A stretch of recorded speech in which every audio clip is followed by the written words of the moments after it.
OpenAI has recently upgraded their AI model powering its operator agent. And I, for one, am extremely excited about this because the first time I tried operator left a little bit to be desired. So I'm excited to see what they do next. We're going to talk all about that today and how you can make money with operator. But before we get into that, Jaeden, why don't you tell them about our school community? Yeah, so if you haven't joined it already, every single week, Jamie and I release exclusive videos and content over on our school community. We have over 300 members. We all chat and share ideas and feedback on projects we're working on. And Jamie and I pretty much share the inside scoop on all of the different projects, all of the different side hustles, all of the strategies and techniques we're using AI for in our own businesses. So this week, we recorded a video where I get an update on a Facebook campaign I'm doing for one of my projects. I break down the top performing ad, how I'm going to scale that to do even better with AI tools, and a whole bunch of other interesting tidbits of like actual things that we're working on. We break down the numbers, we share screenshots, the stuff we don't publish anywhere else or publicly. So you can get that all. It's $19 a month. And it's currently at a discount. So if you're interested in getting it before we raise the price in the future, in the past, we had this at $100 a month. And so it's discounted. And if you want to get it before we increase the price, you can get it. There's a link in the description. Over 50 videos, and every single week we have a new one that comes out. So we'd love to have you as a member. All right, let's get into what's going on with OpenAI's operator. So the first thing I'll say is I also have tried operator and I've been impressed, but not blown away by it. I paid the $200 and I didn't use it more than the first month essentially to work on my stuff. So the thing I've been saying is it's really good. It's almost there. And so this could be the moment where it tips from almost good enough to actually good enough, where it can actually get what you want done. They're going to very soon, and I'm not sure if it's 100% rolled out yet, but they're working on essentially updating it to be on their O3 model. So this is essentially one of their latest reasoning models. Now, the reason why this is important is because before it was not very good at step-by-step reasoning, in my opinion.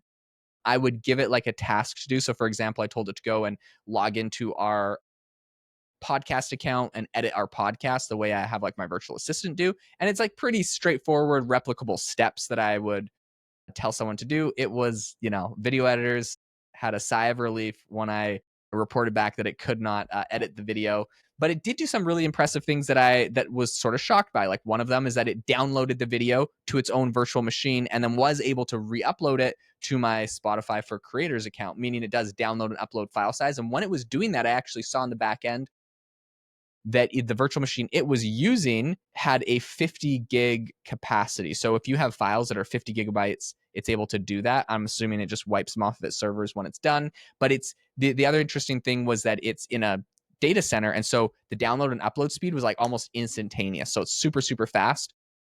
So yeah, those are some interesting findings that I was impressed with. But the step-by-step reasoning wasn't perfect. And so now that they're upgrading to a new model, my hope is that this is much better. And it might be the moment where operator all of a sudden becomes worth paying for and actually could outsource and automate some of the tasks that I personally want done. So I'll definitely be trying this out probably this week and reporting back. So yeah, I guess I want to break it down a little bit more because from what we've talked about before is basically how it works is that it's like a screenshot that the operator has to basically decipher what's going on in the screenshot and then where it is supposed to click. So it is very much a reasoning process that it's going through. And so if it can be faster and more updated, I feel because that was one thing for me is it was a little bit too slow for my liking.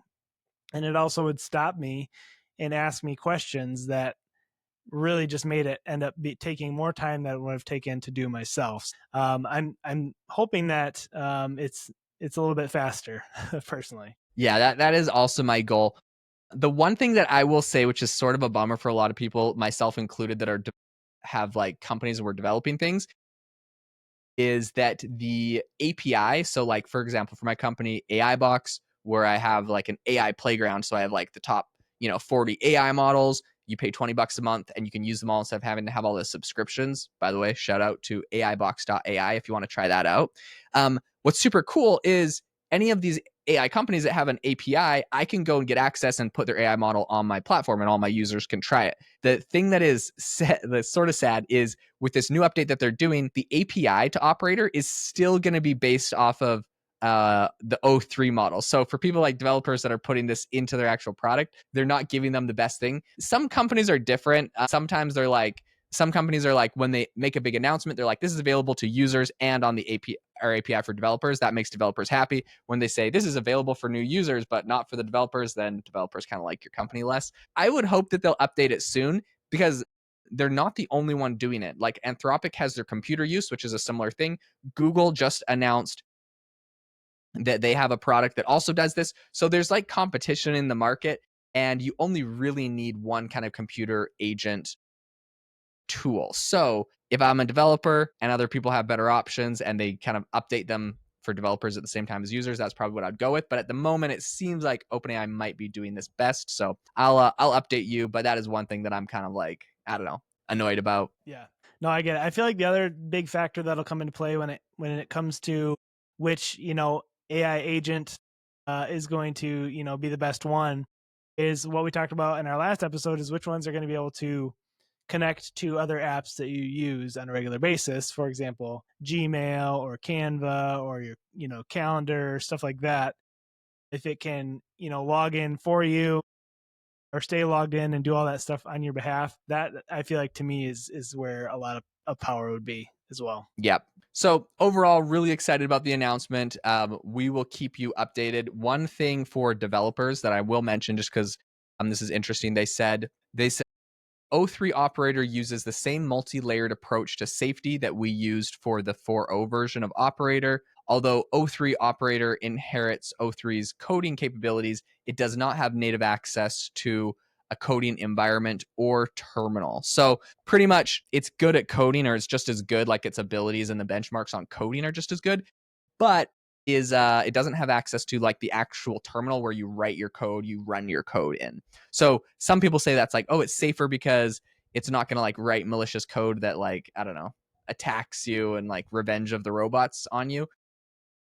I'm not too concerned about that. So I just say add more features in there. But yeah, it doesn't have that capability. And I'm not sure if that's something that they'll add in the future because the older models had it, or if they're like, it was too dangerous, so we like took it away. I kind of hate it when they do that. They took away, like, when they first launched like browsing the internet with ChatGPT, and then they pulled it back for a while for quote unquote safety reasons. Like, that's my least favorite. Like, they can't give you a good feature and then take it away. Come on, OpenAI, killing me. But yeah, overall, pretty excited about this. So yeah, if you guys enjoyed the episode today, make sure to leave us a rating and review wherever you get your episodes, wherever you listen to your podcast. And also make sure to check out the school community. The link is in the descriptions, skool.com/AI hustle. We'd love to have you as a member. Thanks so much for tuning in, and we will catch you next time.